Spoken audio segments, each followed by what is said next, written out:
mwana moto te po akosa ngai abongwani pete po awangana nzambe ya le Nazarien, le Nazarien, le Nazarien. David Nzamba ayebana kitoko koma mokondima atako babakolaki mafuta na mosakolima lelo yayo bolingo ebateli le Nazarien lipamboli oyo emonanaka te mpeni mama kantelobi kolapie mapapu masopi mafuta tokokisikana elongo na nzambe oyo babenga na makomi Jésus Le Nazarien. Mutu alala muki akomi pasteur alala muki akomi prophète soko tune ba makamu oyo abani ko beta monoko ayebi Zarani yo zana ba envoûtement ozana ba envoûtement ozana envoûtement ozana ba envoûtement okomona mutu abandi tamsusu amipesi na masanga abani ko suba na bilamba eza envoûtement mutu abani ko linga mibali atala te eza envoûtement mutu bana lati akamata kitisi pantalon caleçon na ye ezo monana mabenga ngo fashion eza envoûtement biso na satana na bini mabele bana baluka baninga oka nzamba zakana milimu mabele batoye bango te milimu mabele batakenda ko benga na l'église babenga na pe encore ba service wana ngote epsoni. Il y a d'autres esprits comme ma carte na mutu kaka so bo négocier nene bi.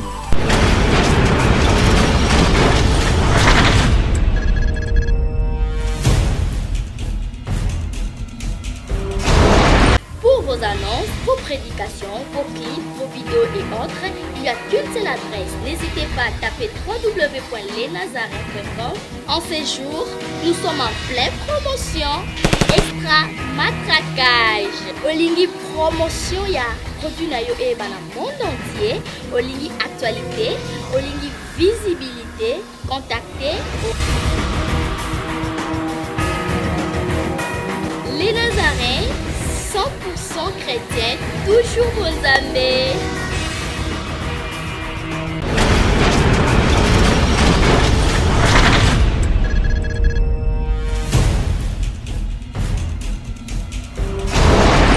Bien-aimés dans le Seigneur, les amoureux des Nazaréens, les amoureux de Jésus-Christ de Nazareth, je vous dis bonjour, bonsoir, shalom chez vous. Je suis comblé de joie parce que vous êtes nombreux. Vous êtes nombreux réunis pour cette émission Table Sainte. Excusez-moi, c'est l'émission Table Sainte. C'est une émission dont nous recevons les hommes de Dieu qui savent parler, qui ont quelque chose à transmettre aux enfants de Dieu autour des sujets très capitaux, autour des sujets très importants. Aujourd'hui, la présence de l'Éternel, un des servants de Dieu, la présidente du Parlement céleste, député quoi. Je suis ici dans le cadre, toujours comme je viens de vous le dire, de votre émission Table Sainte. Je suis vraiment rempli de joie parce que je reçois aujourd'hui l'homme de Dieu qui sait parler, qui sait bien tourner sa langue. C'est la personne du pasteur Vincent Makela. Sans plus tarder, avant déjà de rentrer à la régie, je vais faire son entrée. Je pense que vous êtes vraiment remplis de joie et déjà de meilleurs vœux chez vous. Pendant que le pasteur Vincent Makela, il est aussi le prophète. Il est aussi le prophète parce que la Bible nous dit avec ces prophètes nous réussirons donc à assembler à Sangisi Bango nous sommes. J'ai dit déjà l'homme de Dieu, nous vous accueillons dans le nom merveilleux de notre Seigneur Jésus-Christ. Shalom, shalom. Shalom, shalom, Tiffany Mokwa, la présence de l'Éternel, la humble servante de Dieu, la présence du Parlement céleste. Merci beaucoup. Rentrons déjà rapidement à la régie. Le temps pour moi de donner déjà la place à l'homme de Dieu. Merci.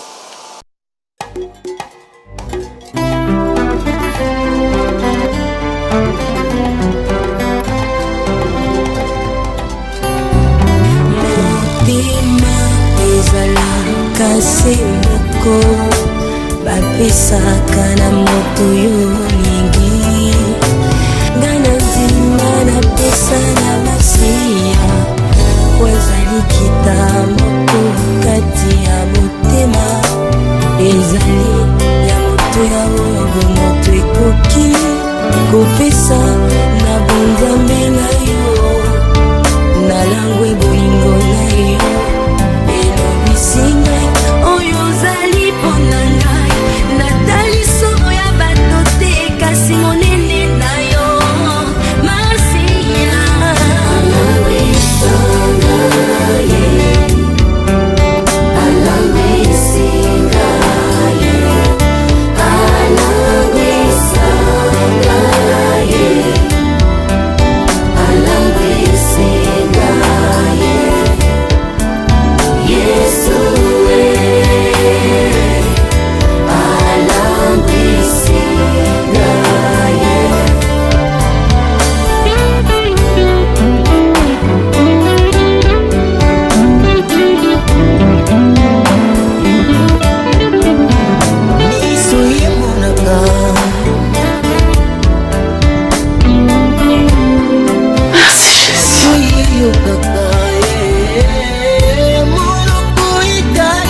Donc, merci beaucoup, peuple de Dieu. Kande Tepsabino, je suis déjà avec le pasteur Vincent Makela, Meshak, hein, Moto Nzamba, Pakola Monokonaye, Abungisa, Lole Monaye, enfin, Kebo Pambola Manabanda, Kuyango déjà.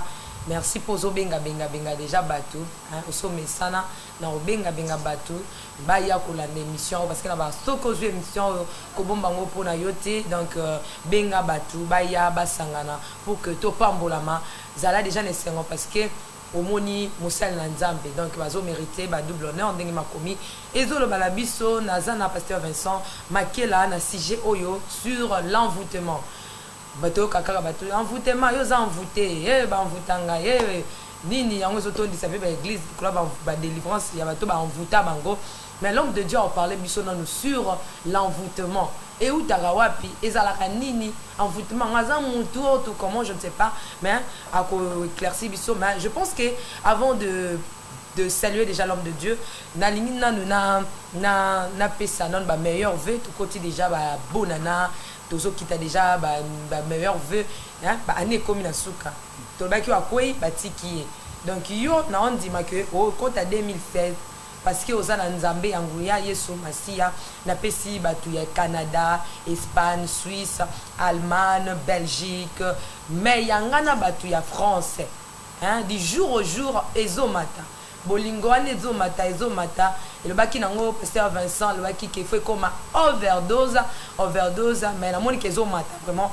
ezomata po bango balingi nganga pe na lingi bango sko yo mtozoloba nani aza complexé nanga ina oponga na lingi bata France je regarde la Suisse na moni mama nangai Thérèse Lokofe hein o auti déjà kozonga zonga déjà na PC ba salutation na bato Suisse nyon surtout mon confrère mobala mande fois pembe na PC na Londres bato nyon surtout balanda kanga na moni bazé belé ba ya nangai ba Judith Ngwaniel boza ebelé ba Christian Mafuta na Londres wana boza ebelé na moni na Espagne le pasteur Albert Okoko bisika album il y a la princesse Ezote Kama et pas pasteur Albert Okoko na Casa de Orancio na PC bato ya France maman Anne Kalambay ba meilleur vœu ya mbino yango to comme na moment ba fête papa Edmond Kobani na Italie papa pasteur le pasteur Richou Womo donc Nzambe apambola le docteur Alfred Coupé Salom selon le cœur de Dieu dans Bosé Bélétion na landa le pasteur Vincent Banduta langaka po bozayanga ngape na zara ya bino mena Kinshasa la lingi na lobela bato tamisato hein na lobeta bato tamisato pasteur Vincent alimbisa na pesi le chauffeur plutôt frère fils Fibo donc tozo gagner bango toujours na pesi pe o yangande ko Bénédicte Chipa toka ba salutation belé na moni pe na sima ya caméra o yanga moninga azalaka toujours pene à la princesse de l'Éternel donc Jopsi Diongi na batignon surtout ya les Nazaréens Varenne Makela aussi ba salutation belé bonjour papa bonjour la très belle la princesse de Dieu Tiffany Mokwa. Merci beaucoup, pasteur Vincent Makela. Babi, pasteur Vincent, le qui s'abat pas cité. Nandegin. Donc, au sala ka pour monter za ka ne sengo. Ne sengo, le sala ka monter qui s'abat pas. Menga za mosala nzambe pourquoi na blessé mité mabato. Mosala nzamba saka makambo ya bien qui s'abat besengo. So moni mosala nzamba comme ko s'abat mawa, comme ko blessé batou. Ce n'est pas un serviteur de Dieu. Salutation na meilleur vœu. Bon salutation nanga na vient nanga via Faza awa. Ya za vient nanga ngoma ko la moninga nanga vraiment alongola nga ba stress ebele poto saka na effort. Na pesi mbote mingi pa ya mwasi na eba me élevé. Na pesi pas sunda Henriette na Bruxelles si je ne me trompe pas et puis na pesi pas ya Sœur Sonia. Yeb na linganga makasi azabongo na Paris. Na pesi pas grand frère nanga ici Scalé Motema ya Ferdinand Makela donc ya zabongo na Paris na mwasi na ye Sœur Brigitte clavériste na Basaoula José les grands clavéristes Basaoula José des fois té sur simbi clavier donc malobisa ngo penza et le bin de komoko ya bisu ya zaki de konso a mulu baloba ki mwana ibi ko yimba sente penda ibi ko yimba sente donc yeba na sente ko sakanate donc je salue tout le monde wato kolanda biso nous sommes ensemble il y a pas de souci Tiffany Mokwa tozana yesu masiel ngona bango merci avant to banda émission oyo na lingi na bolanda dans sport oyo pesa mil bino cadeau ya fin de l'année bongo tozonga.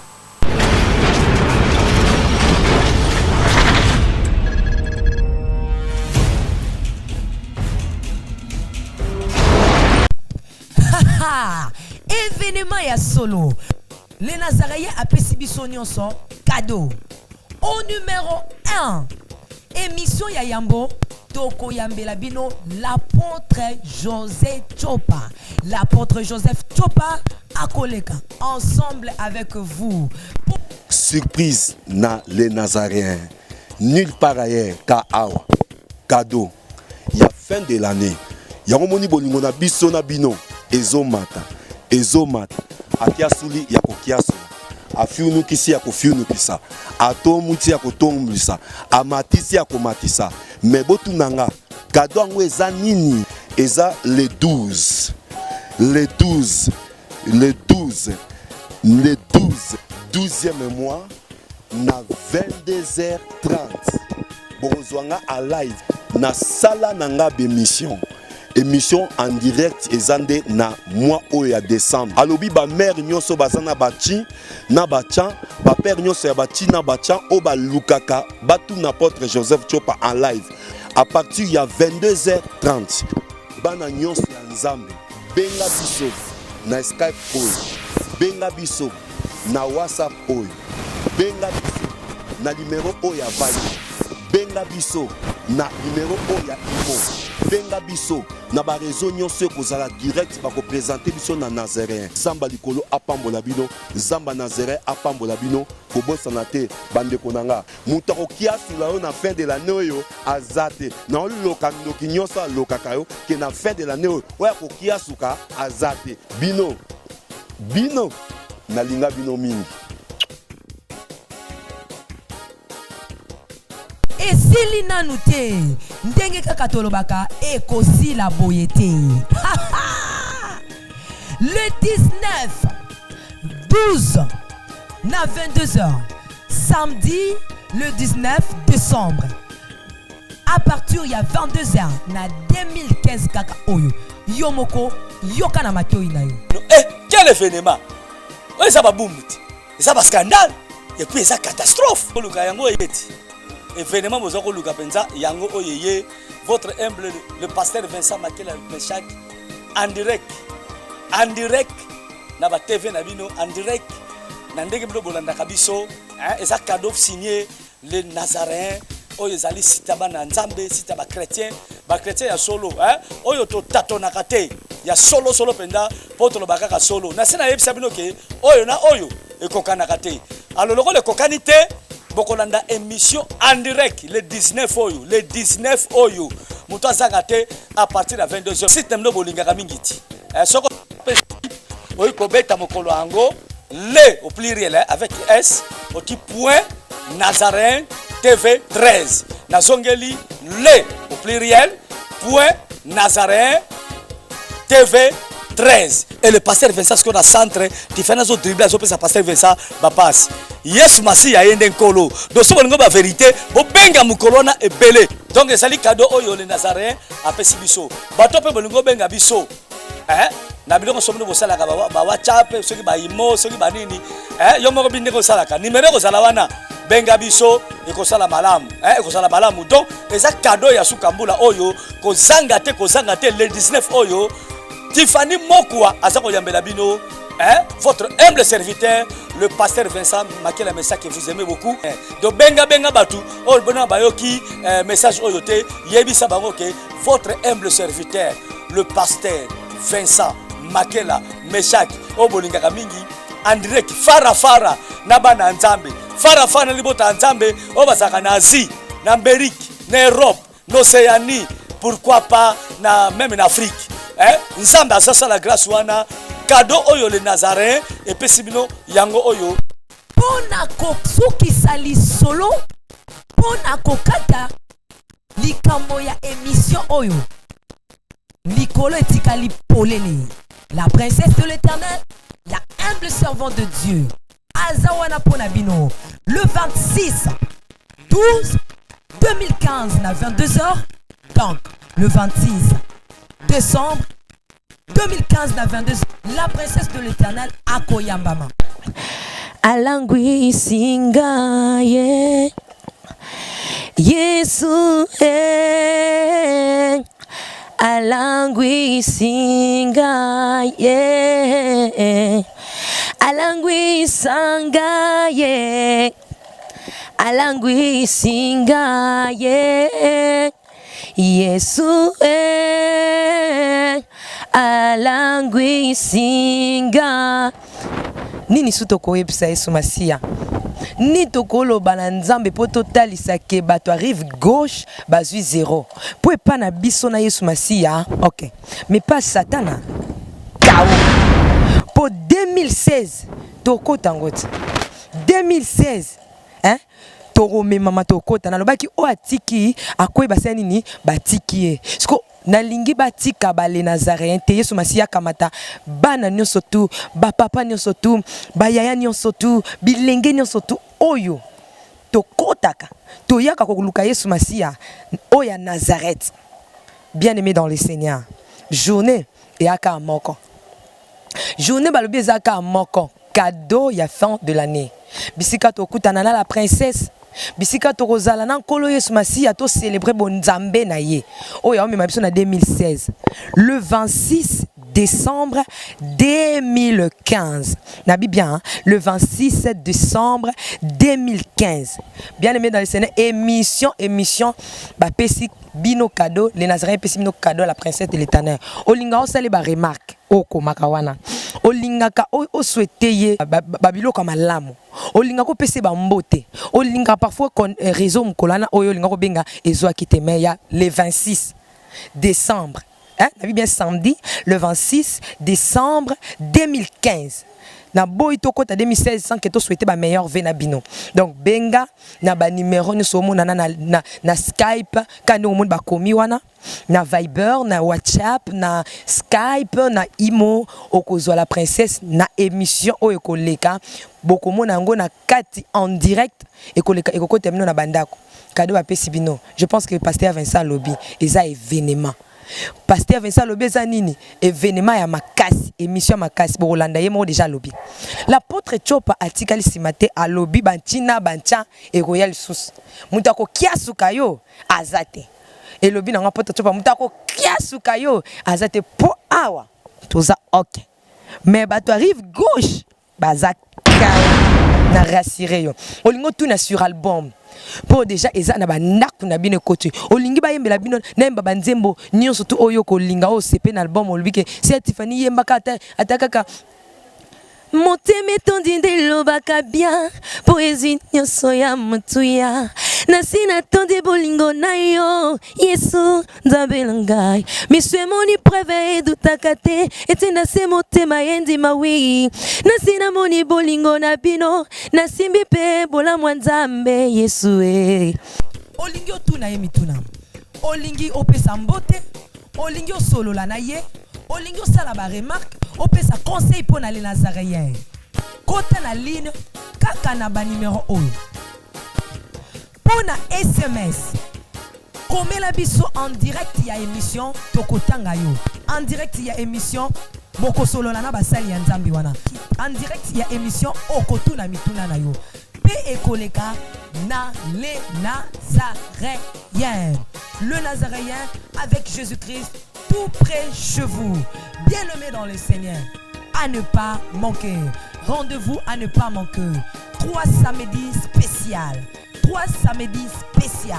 le 12 le 19 le 26 à partir de 22h on est ensemble il n'y a pas de souci bonne année meilleurs vœux.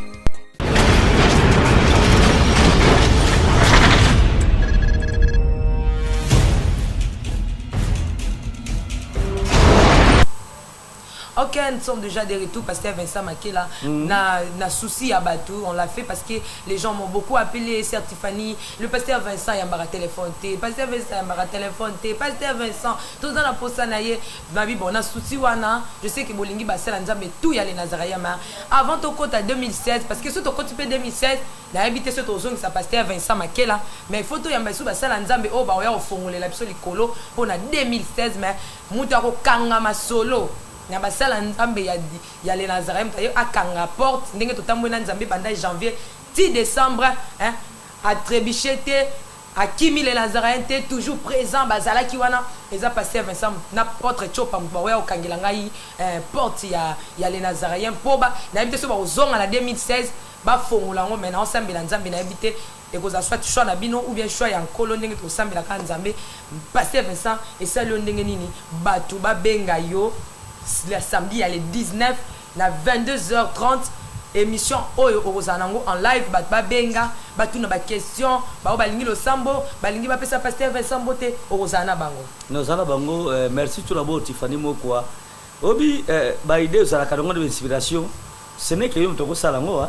Merci. Ezaka yo mtoko salango mwana mukeme ba ele belé bongo mukeme mutu mukeme bongo belé donc na ebité maele oyo so ango so ango wapi mina bigeza musala nayo nzamba pambla batu bakolanda biso mukolo ango fume kozala dibumo du tonnerre donc kozala makala nde ko mataputule ko tikala parce que kozala somo kozala une grande première na les Nazaréens vraiment kozala elongo munene mais pour la batu babenganga bazoka ngai te certifié Mokwa elle moko sur na sous téléphone parce que moni moi na robengo babuzo bate mais moi dérangement ça peut moi mingi na ba téléphone ngo mutu so ko benga pour na makamanza mbete mazo bengo pour na makamususu donc ça a vraiment mal mingi te alors biso lokola to bongo ma gravement tolinga babiloko wana te omon bandos bakasa que tous les secteurs de Dieu ceux qui moko dérapa batunyo so ba dérapa lokola baninga or que biso to ça na ligne de conduite na ba pesa biso to na fi moko régler on za ba pesa biso et ça la mwa biso to ko simba to ko sala te pour ko bebisa lokumu Yesu donc to tambla na prudence na prudence ya ko sakana te poto kweya na bambe bate mais soko bengo ko zwangai numéro ko za afficher wana je crois que ko za jamais dessus net les 19 bato ba ko benga yo ba ko pe ba ko linga passer Vincent lo batali lo ba moko Nzambe a fongola likolo pour na 2016 okoloba okosambela pour na batu na éviter pasteur Vincent oui. Parce que zo ba di boom du tonnerre oui nza Yesu katira nga akoloba et puis ceux qui kosambela pour na batu nzamba ko permettre to sala ngo to ko sala ngo pour na gloire ya Nzambe Bible lobi ke nyoso to ko sala ka en acte ou en parole to sala ngo pour na lukumu Yesu Masia la présence de l'Éternel do biso to a pour na ko tombola Yesu biso to linga to za effacer mais Yesu nda tombo amasima nango biso to ko tombo amasima na Yesu donc 22h30 samedi à les 19 Panza Sango le pasteur Vincent Makela a kozalawana pona bino bobenga na Viber WhatsApp Skype Imo Facebook tinda ba message so moni kozo kota te parce que ba dia ba bando benga nga pasteur Vincent toko sila na ne mukolo wana donc soko moni parfois ba appel les autres belé yo kota te tinda texto toko tanga texto na en live ceux qui posent un problème no mususu po kebite so po kangie mukolo wana là mususu pa koko tikala na numéro na yo abengi yo moko après pour que bo continuer dans un cadeau na pesi pour na lembi batu la nga ke pasteur Vincent ayambaka téléphone te nzokande ayambaka na ye maboya kanene mitungisi na yo ozaka mutungisi okokoma kobeta masola nzambe te okomi o pasteur Vincent c'est bien hein pasteur Vincent là t'as bien hein pasteur Vincent ozalaka bien donc alobia lingi na yango te pasteur Vincent sur l'envoûtement témoigne sali ndengene et ça nga tout d'abord bien parce que on invité nga sur na table sainte pour na to lobela na tina envoûtement oyebi maman Tiffany la princesse de l'Éternel nga ngobengo la cheftaine parce que ba président na ba présidence bazebeli hein mutafunguluma le galbo na ye président asema fan club ne président nga lingi oza la cheftaine pour moi distinction ça là parce que yo pena côté wana nazo commission te mais nga na sala ba mission ba journée c'est belé mais yo ça exceptionnel donc la journée c'est moko pas comme les autres façon là ko ya ko tuna ba question façon au moins ngo bisa ba passer mususu ba yolé na mission hein donc parce que tout d'abord mo ko servant so ko to ba to servante de Dieu de Tifana te yaka asala ka nyoso yo ba serviteur de Dieu na ba servant de Dieu ba sala ka donc l'envoûtement il faut to ko na profondeur non parce que ba to mingi ba biti na envoûtement te ba to ka saka envoûtement za ka ko lokama te kolokama za ka envoûtement te mais envoûtement za na deux sens autre développer na ba puis ya ba verset biblique.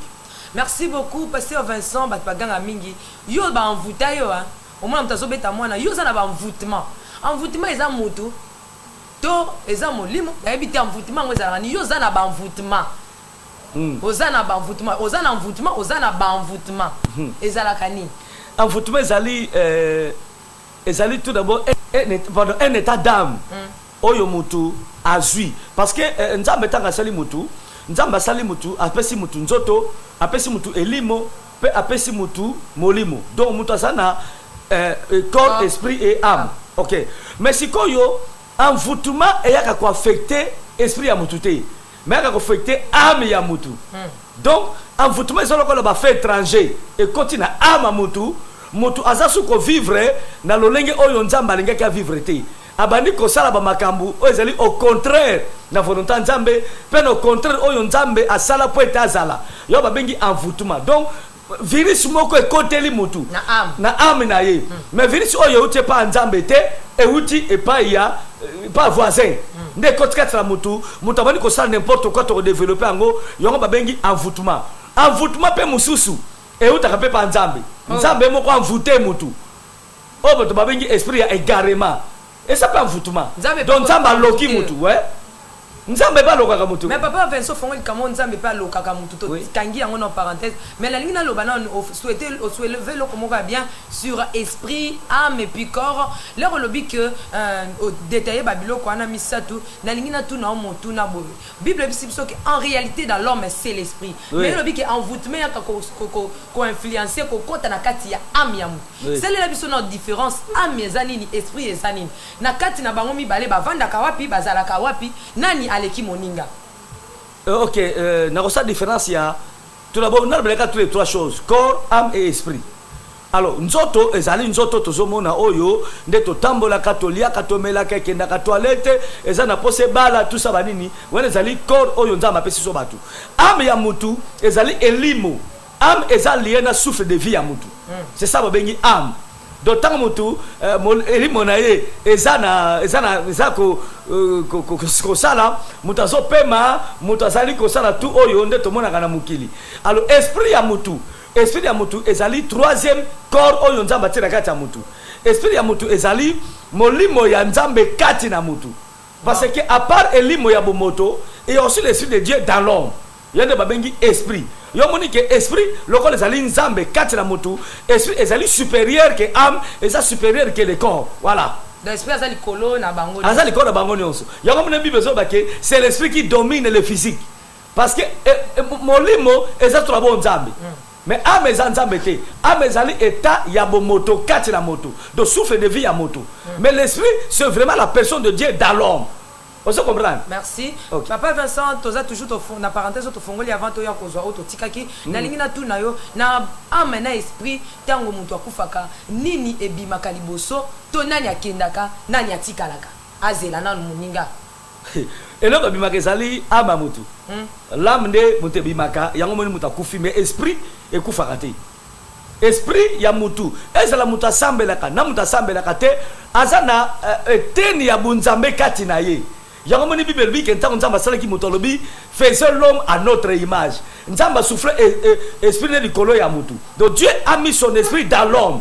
O sambela te molimo no mukolongo e ko samba liboso nzambe.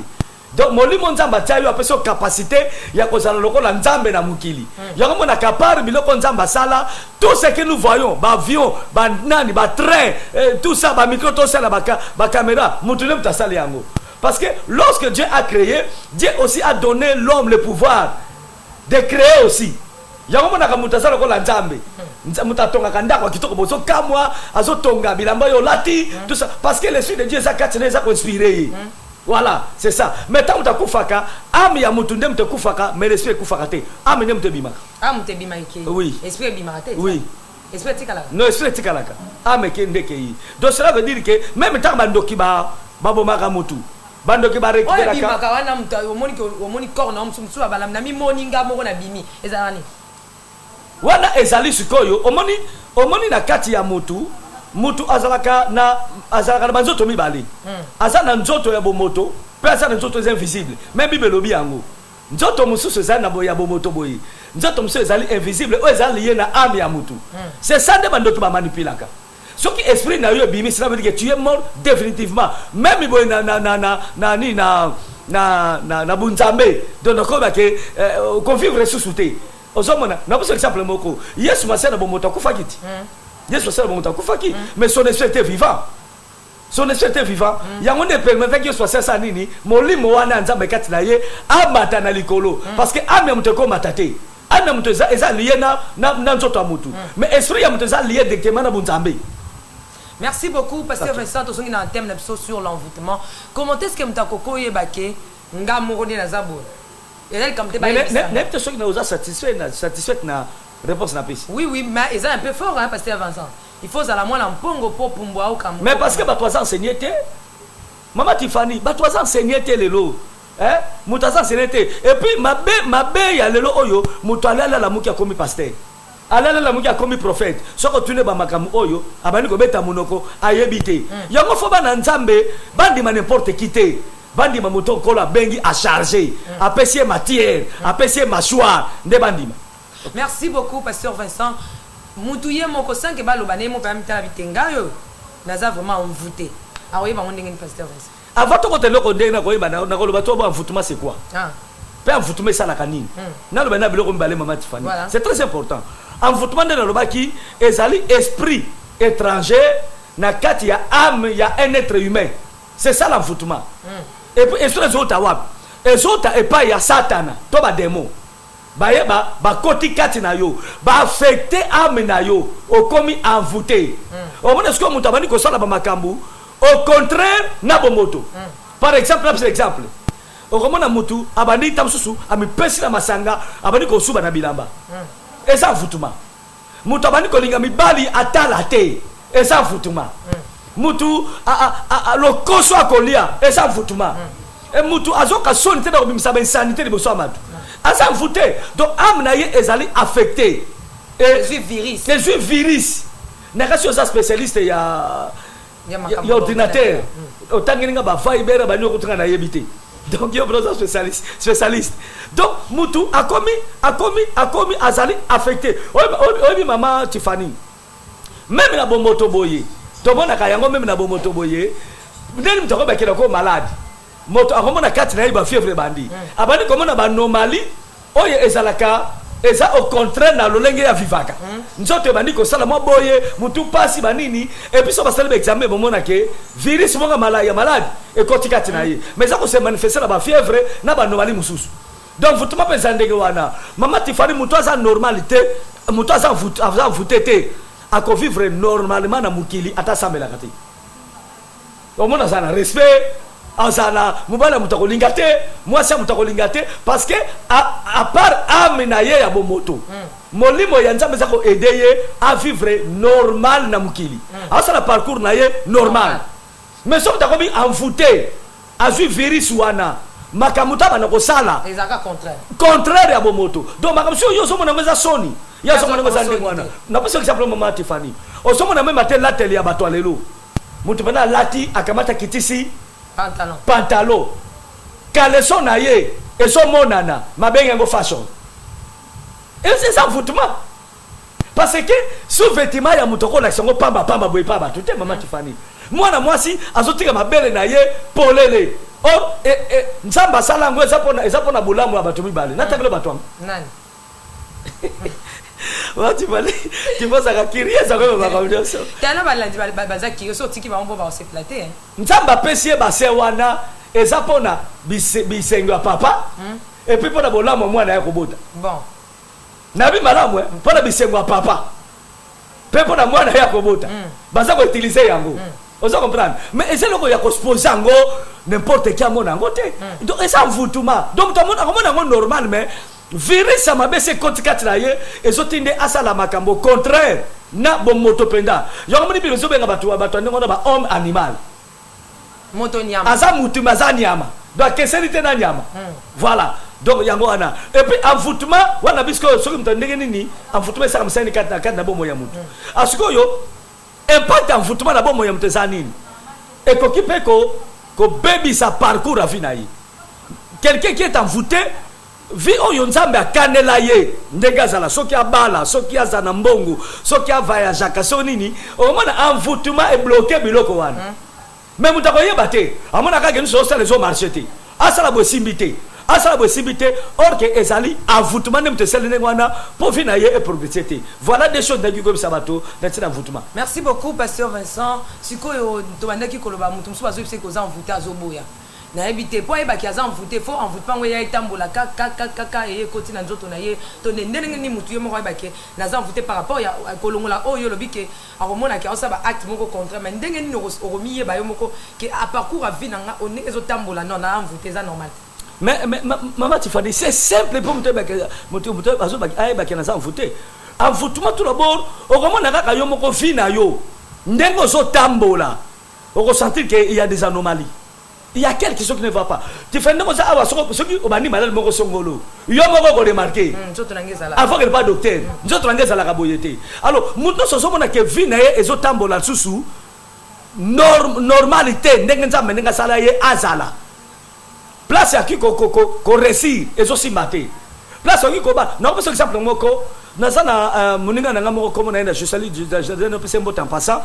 Ndeko ngemataso pour ne pas citer son nom ndeko ngemataso moi si naye azeka moi sikito koloko mama Tiffany mais moi si oyo aza kosala kindumba na petit moko asokolaka asokolaka kama nangana ba mituka donc ça veut dire comme salité abengi petit ango aye abali ko sokola mituka afutie mambo mais moi si na bali ko bima na petit wana ko arriver que bakangi kama nanga ko kanga mwasi na ye na petuana mais surtout kama nanga na Tiffany bogare pas na mbongo mais moi ça zo mena mutu mais ça foutement si ko ta bakangi bango atuni mwasi na bibi yo bono sala boy mwasi na bibi na éviter de ko sala ndengo yo vraiment mbali yo soko talie ba Tiffany okyo kakolete et ça foutement moi ça nga ko rencontrer ko manini abibi so na famille na biso mabana so kufaka bakanga ga biso kaka na bibana. C'est déjà foutu là, foutu. Ça chaîne déjà en foutu. Et ça chaîne en foutement. Donc il faut m'abana bongo kufaka ndege wana. Donc parce que ça confirmer que ba chaîne en foutement monsieur Zali, mais yo sali no mabe monte mais chaîne mo rezo landa yo kaka te yo. Oui. Et so poussé au sala mabe. Et ça foutement. Donc il y a aussi des enfoutements oh mutu mo akeko luka. Mususu peza oyo ba lukela ye déjà. OK. Netu mutako luka foutement ndege nini?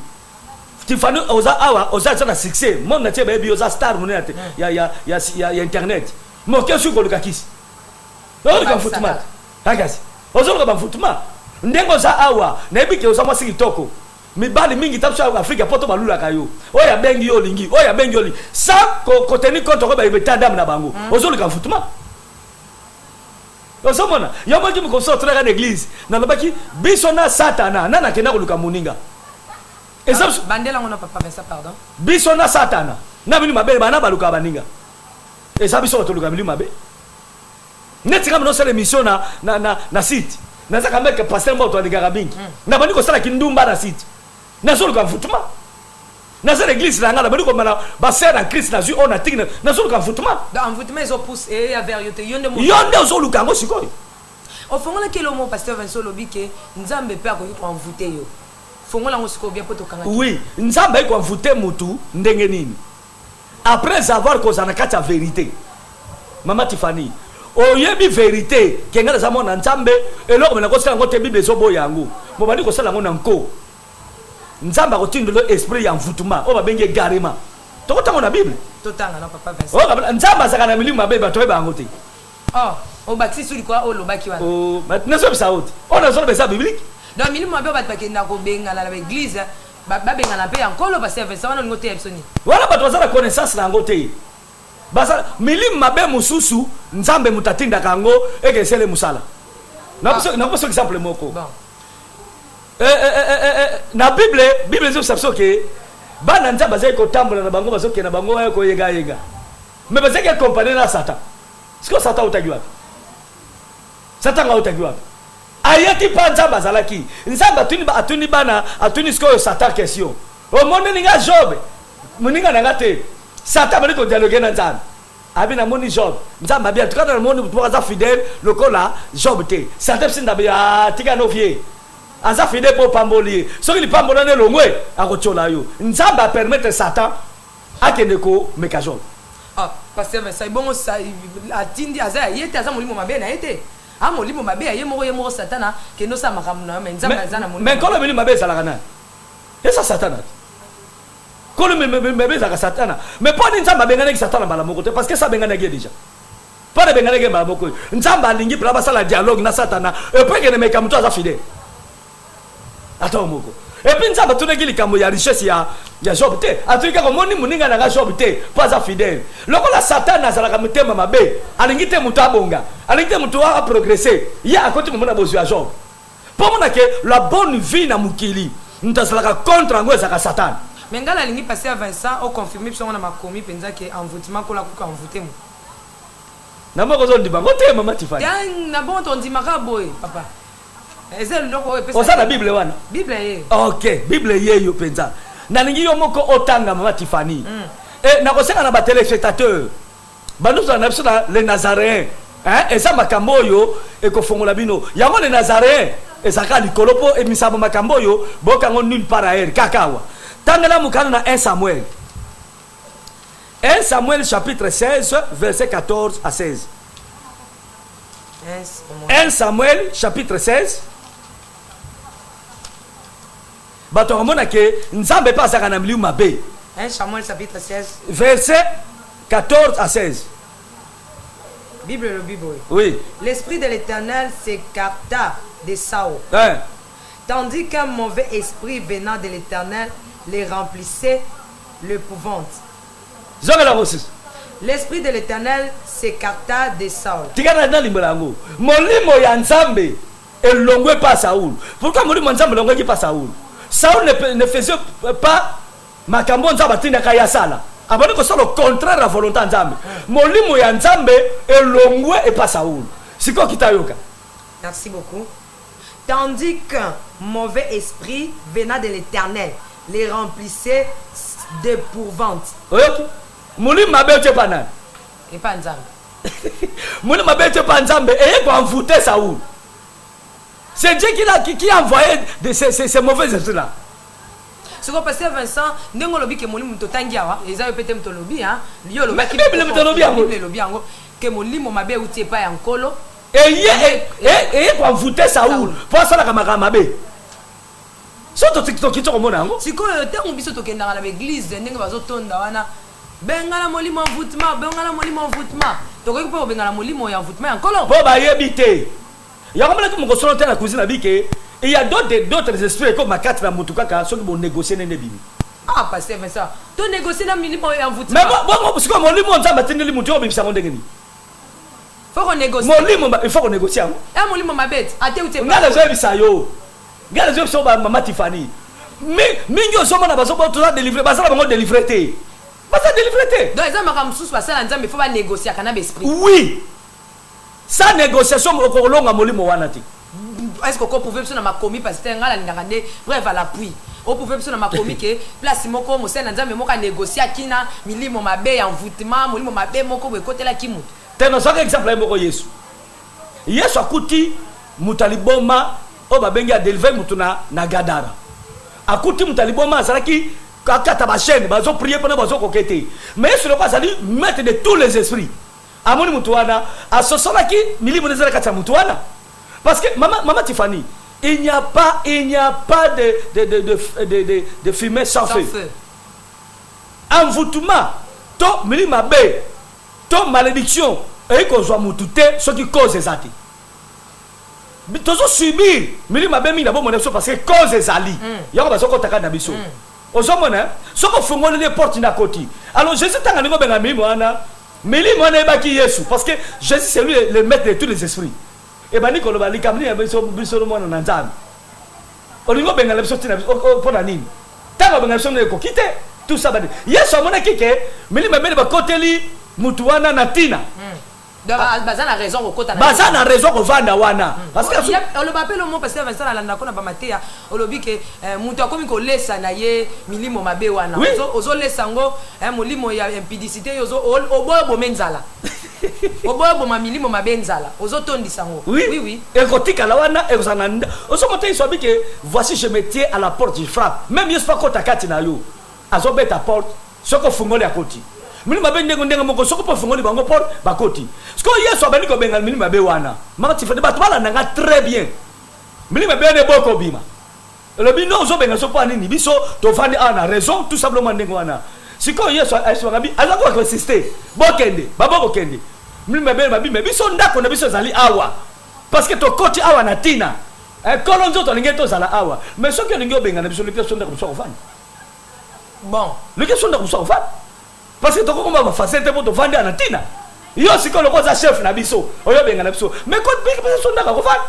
Alors, siko yo ba proposer Yesu. Bangulu mo bazale ki wana. c'est pas sorti ne bango na volonté na yi ezali na volonté abeli mabe babi si c'est comme ça loko zo misabiso loko so ndaka vendre très soit ta to takata bangulu yeso a négocier na bakoti bona bangulu parce que Vincent comment le maman et ko troubler bato en tout cas ayez vos apaisements hein ayez vos apaisements to que nena to la nana no élément oyo bongo tozo. OK, merci.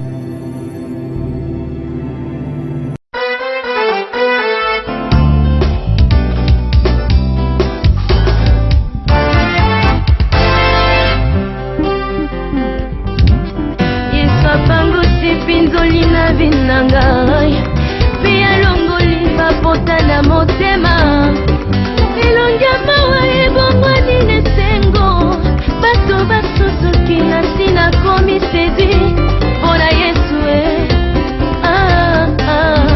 mpona Yesu Salomon l'homme sage avait déclaré ce qui est courbé ne peut se redresser. OK, merci. Tozaka ba Bible na so ya kofongola. Yo soko zana oya yo na ebite so peza la raté. Ba defisa non parce que maramu passé avec ça comme fongola wa. Ezo fongola pe mémoire, hein, ezo fongola pe mémoire. Oh, a témoigner à kaka. Oh, aye ba parole té bon. Na ebi pete so ayebi to ayebite. Yo ne mutu côté ko ya terrain nanga. Yo binga Tiffany. Tala ngana ko zaka Bible on pesa ba version té nazo fongola ngo bato ka sekena changer maté. Mais kasi on peut bilo ba za no pe 6p pasteur Vincent ba on mo la 6p donc les ozo fonga bilo ko ba pasteur Vincent oh mais mi se sou apio mais makamunga na lobi la cheftaine de parlement céleste na consultation na Bible est-ce que so bengana ki binima be wana na volonté de mona té mona bangulu to binima mito lobaki conception na bangu so pasteur Vincent tango olobi on peut exemple à Yesu mais est-ce que na pesa so musuka ka Yesu Yesu na Juda Yesu na Juda Jésus avait négocié avec Judas pour ça makamazo sala na ndenge ni oyebi ke tango songani ko pesa 7 cents alobi mutako tsalo boko na sani akolia elambo na sali oyo yene mutako teka ngai mba mo Judas tilo boko na sani pe no be kotelie ba potanga ka Bible ti écoutez si mamino ba be kotelie sikoyo Judas tunio sobis est-ce que zalingai ye sobis ko kende ko salo motema no ngio sa donc déjà on vous te met yeux mais oui vous te met yeux mais où tu es pas encore mais où tu es pas encore donc ba ça nza msusu ozomona osa makambu azaki ne bien akomo sala makambu bozo comprendre mais papa a dû soit changer donc déjà ko la tindeli en vous ba mingi baza voter sur 100% ba sala nzambe 80% baza ba voter surtout ozo ba te to ba ndenge nini oyo ya satana oyo za nza na ko pesa bino ba critère eza ngo pasite tontola mo sanza maningi lukumu mingi eza vutuma et où tu es pas encore pas satan et pas satan en vutuma mususu te pas satan mususu te pas encore oye moko tellement bi vérité lingi sur vérité si yo somo na beli ba sanza makomo bisa ba tulu bloko na nzoto et c'est carrément te pas nzambe parce que asiki na kata solo a détrôner solo au profit à mensonge nzamba tiki ende wana na sala beaucoup de versets na kopesa yo et ça la Bible na nouveau na Saint Testament et ça mi donc mini mabe wana e utie pa nzambe e gare mutu pour pourtant di masu vérité té au mone ba verset biblique belé mais makamazo ça les aller au contraire le nzambe et c'est carrément ça futuma Yesu atindi Judas kende Judas ke koteka ye ta mama Tiffany si Jésus a fa teka ye azeko aloba ki a plusieurs fois na kati na bino moko na bino akoteka ngai est-ce que so Yesu akobikisa Judas te parce que Vincent etant que moto oyo nkolo apakola lolemo na linga osungana no biso na bandeko tozolanda yo comment est-ce que musel na nzambe to soit naturellement question est-ce que mutu so azan voter ye moko ye moko ko kiko négocier abanda ko négocier parce que biso to bengana ka esprit nyos na ya mboka na ya bakoko est-ce que to ko benga pe esprit yo eza ba mboka ya bakoko pe to bengana maman Tiffany c'est ça le problème l'église de réveil ko boma makambo belé l'église de réveil ba valeur oyo nzamba tsana mukili tozo bengana même ango tozo bengana même ba valeur ba esprit oyo nzamba tsana même na mukili ba sa ba valeur na mboka tozo bengana to bengana déjà nyos to bengana nyos ko parce que yo mboka ko etikali sans protection sans indication oyebi tango ya kalama Tiffany nebi ke osomeli mwa muke na mukili mozo magoza mwana muke osomona indication ya kalata to ko ko to bena muke na le ko ekokani distance parce que esprit wana mutazo sambela te mais so bangisa mutu yaya za yaya leki aza leki mama za mama moninga soka beto bikeno la oke kolala tout babengana nyonso bato na même saki na ba mauvais esprit bengana yango parce que lelo bato na mutu na bango batitutre batono vie ezana esprit mususu ezaki na mboka etiama nango même esprit est-ce que ozo eza mili mabete esprit bakoko nzambe atinde ezala boka si bukoko lusu eza mabe bukoko lusu eza mabe na biso keke exemple moko moi c'est aboti lelo moi c'est aboti basalele matiti batena limboli mwe vimba te po makile bima eza mabe kaboso sa réponse kindorine za biloko wana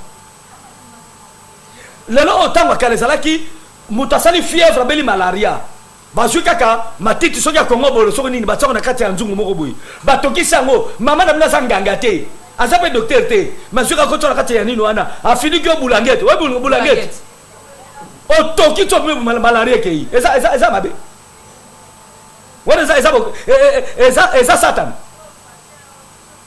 obika tanga kala mama tifani soko ozoki pota ngana ko subela pota na pe pote kauki ezaki satan.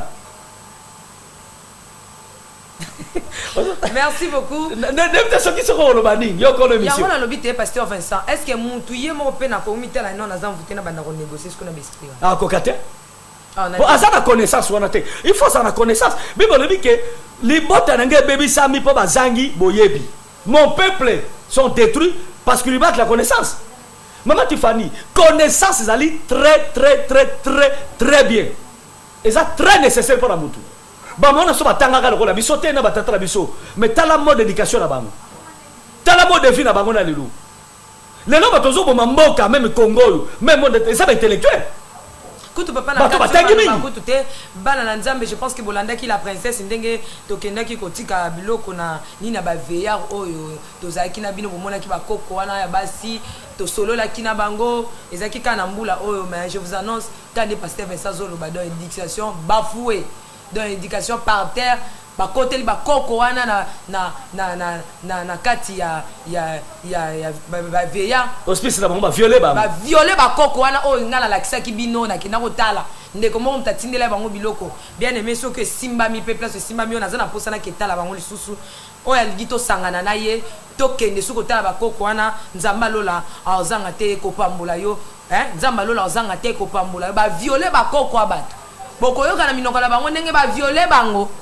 pasteur Vincent éducation bafoué pona nini ces esprits là oyo ezo saka bo moto ya mutu to bengana nyonso to chasser telemela yango na ba lelo nyonso église réveille comme ko telemela na ba valeur ya nkolo emoka tsala mata na mboka ba to so telemela yango mais comment mboka ko avancer obike kala mati fani po mutaka mata Gillette ataka mutu bona nzoto mutasoka asobanga bakila mutu mais lelo mutasoka na kotangisa makila mutu ese sengo pona siko pasteur na likamka ya envoûtement to fandi wana basana nzambe tango basala ka délivrance na peuple de Dieu balingaka ko distinguer te o eza envoûtement kolo to eza envoûtement ya nzambe azo ya to sungana azo ya directement kaka na telemelio pasteur feso kolo vela bangoni alfa banaka non na nini yango na lobi ke mutu pona a délivrer mutu il faut nzambe inspirer yo nzambe inspirer que délivrer mama tifono sala ka pona ozakana ngai na sape muto nzambe kilizaka mwa makasi mama na saba délivrance par rapport à terre na saba par rapport à terre mo kosune kaka na te o mata suba mwa mususu 2 mois pe na bonne pour mutenzo te ya kaka mutu ko laksa mutu ke stam susu ko zonyo kwa ma eza buso banomoko okay ko tenir rigueur pas satan te po mtako luka yote yo moke ko luka oyebi na pesa exemple moko bible sol ba ke une femme mariée ou un homme marié soko bimina ye via motuya likona we longwe est-ce que vous bien est-ce que moi sozo baté que soki na déconner na sueli conjugal donc tant dans sueli conjugal mo ba nanga sozo na mboko ko kwaya akoko ma maladie akoko santé ko beba akoko ma pauvre bien ngote osomona biloko oyo eza biloko oyo nzambe mutasaleza la bongo okoki ko changer yango te ato pasteur oyo bondeli ndenge nini ko changer te ce sont des valeurs que Dieu a mis dans le monde pour la batba tambolaka attends to sambela te mais azana bo ba notion moko boya ko banga ba makambo lelo za susute mama Tiffany mais soka ne bedisika au nom de Jésus na benga mili mabe oyebi tene muto azumi mabe wana oui because no biso exemple moko garçon bazaki misatu mibale bakufa moko atikala akoma aveugle nete soki akufa to azala boboy mama Tiffany garçon atambola na l'église so kisa so yoyebi po aluka délivrance ya aveuglement longa bana komona soko akopa pasteur oyo abanika ko nom de Jésus au monde amonité agia pa au nom de Jésus amonité moko so mama Tiffany aye l'église nzamba senga ke aveuglement kaza awa mutu monga za azo mona teme cause na ye ya kokoma aveugle aveuglement na ye ezali mabe asalaki makama mabe il faut so anayi na bandi ko tisi ko tia na bengi frère nga ye ngabi frère okoma vebe tango nini botamane kaka bien avanda ka bomo konsusu akepa mela mai na pompi mba momi sune kufi na bandi ko dialoguer na ye papa na ko découvrir que bana mbali o bazaki misatu koko moko mukolo pena ka marque ka bakoko tira biloko na homme de viande de ni na Saint-Pierre azaina ko tambola bana na bazaki bana classe bango misatu baye ta mama nazo ke na nzete na ye baye na sima mama wana batomboli bilamba mama na bazanga su effectivement te ba modi bolumbu ya koko wana koko ta modi bolumbu na ye esele skoyo passe la motema atomboli bilamba na ye alati bana sima na ye kolati bana sima na ye ba mfutume zu bango mi bale ba kufa moko mi se kufa nete so comprendre sikoyo pona ya mona il faut réparer loko ya salaki ndenge ni sikoyo seko quand peut quoi ça kufa asora kufa siko tampi pona ye atika la veille merci beaucoup tikali na mvutima na weza na batu okufa ka na mvutima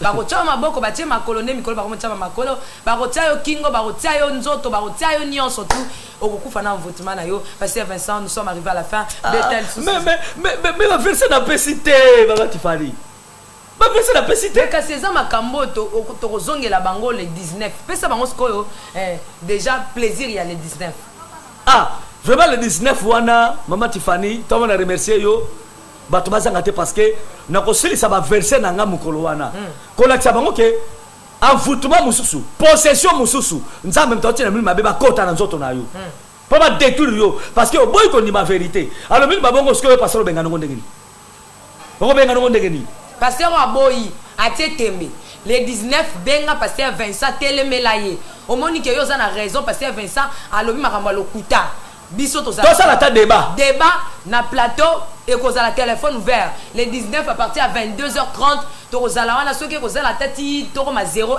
po to kozala ngo na kolinga to sango na résidence na ye donc to kozala la ti 0h na pasteur Vincent Makela donc benga soko ko telemele so pe kozala ba vexer yepa lingara ko ya pété yepa ko bimisa yeba vexer po ninga za boy ake déjà ko coaché ya molimo donc kola a coaché susu yo pe kenen kola coaché yo molimo ezaka kamoko o akozana na vérité et koyeba na po bana nzambe pe bakolanda yango pasteur Vincent le 19 na 22h30 le 19 wana to boinde ba philosophie nga na tanga na saku biblique yela bisonde ba oza maloba no za na kacha parole fondement no za la parole de Dieu parce que o yange ko za na parole de Dieu na pas ça simple mususu yes aussi ABC Pierre c'est aussi ça ba cartouche nyon sauté bomba pe ezebele yes aussi Pierre satana senga bino asaka munde basakana kana masangu menga na bondeli ko asaso senga yesu Pierre asenga bango asenga yesu ba disciple na yesu menga na négocier baso négocier na satana pesa nga bango yesu soboya pesa nga mais so bike finalement nga na bondeli pona bino kaso abino te abondeli nani satana ke pardon to abondeli nga na bondeli nzambe po satana so abino te et puis tant boko koma boko sala fermi bolendi sabande kona bino c'est Jésus qui parle ça mais parce que moi quand to lobi binde comment boya ke no sambela oh milimo mabe pardon non senga bino pardon to négocier botika ngana ota mikolo yo eza mabe non ko négocier bona ndenga prière te un homme spirituel oya yebi ba makambu Mama Tiffany yende butai ko sala ngo aibi comment il faut prier aibi comment il faut prier pasteur Vincent mais je te dis la vérité mais c'est sur l'icolo mais sur likambo solo mama Tiffany ngana bondela pona mwana moko ya azana azwa kindoki obike na ba domaine ya sorcellerie vraiment eza moi spécialité za mapesanga na sambela ta un mois mwana na bikakati on prier boy azongeli kindoki oko ngabi mais finalement c'est quoi mokosu na fandi boye nkola ba yebisa ngabi me yo pose okomiso ba lokola bato mususu yo somo na teke mwana sana nyungu kindoki ne pesa mana nyungu soki bazongisi nyongo wana kindoki longwe Qu'est-ce que moi je fais? Na bengi maman. Sala des enveloppes. Sala nzamba action de grâce. Pe zo enveloppe mususu kende ko pesa nyongo bozana yango na famille na yo parce que bato ba pesi mona okindoki e bazana kanda pa bate mwana oyo azali noko na bango. Mais non comment les kana famille sepela kite ba sepela ngote yo ba baby si mwana. Po mwana oyo bana ko lia ba tusikoyo parce que azamba kelon direct. Maman na sali des enveloppes. Abengi si botene ba vandi. Abiso bozai na kanda enveloppe ango yo bolisa bakabole kaki ele kandenge wana twa baiblo wande mwana aipe na enveloppe mususu ça l'action de grâce pour moi en église na pele pour moi na délivrer tili le 19 oli soko lingo e baki envoûtement zalaka na wana otika la libela to négocier le 19 na 22h30 plateau vous allez déjà awa Skype ouvert, WhatsApp ouvert, SMS ouvert, Facebook ouvert, Imo ouvert, benga olimpo souhaiter batum susu na bamboka msusu ba meilleur V et talika kayo oko souhaiter bango ekoleka na le Nazaréen face à face pasteur Vincent tokomi na suka lilobano suka lilobana nga suka sabo merci mingi na pesio maman Tiffany la cheftaine à parlement céleste vraiment nzambe na nzela na yo azospe ko sala biso batumi balandaka biso et puis tokomi lelo. Amen. Parce que je vous dis la vérité à travers cette sœur vraiment nous sommes bénis de la part du Seigneur. Amen. Vraiment nzambe ngana ndimaka yango na kotikala ka kozalaka infidélité. Amen. Tiffany Ozali l'une des partenaires il y a le temps monza mapesingai parce que non nakoloba le 19 wana le 19 bato ningo kangai ba kanga le 19 donc je veux vraiment vanter les bois. 2 heures du temps dans la présence du Seigneur avec son serviteur le pasteur Vincent Makela Meshak le 26 sikoyo ngana rovanda awa abena binoke ngana rovanda centré na pesi wana ezale 19 maintenant le 26 landa biso siko pasteur Vincent ozwa awa ngana obeta kuna yazo centre ngaskoyo nazo yamba oka na poto na yamba po ba bise Tiffany na ba question ko ya raté mais le 26 na habité se passer Vincent Olonga nga po o répondre na ba passer ba question passer Vincent faut picaper dans la peau hein soro kebito ko trébicher pour quoi merci beaucoup je vous aime beaucoup passer Vincent moi des meilleurs V na bato yo lingaka bon so na tangi bango ba iko sala penza impossible hein mabe mais na pesi bato no so balingaka ngai na bato balingaka ngai te ba meilleur fait mais batala kayo mbula malamu na bato badutaka na biso likambo te nzambe nimta soki na nzamba convaincre yo te un jour ako convaincre yo mais na pesi chauffeur na nga fibo na pesi mbote mingi frère fils yebe na kozangisa te nzamba pambole mingi et puis na faye makela nzamba pambola bango na bato nyonso o balandi biso que le Seigneur vous patafiole. Ciao.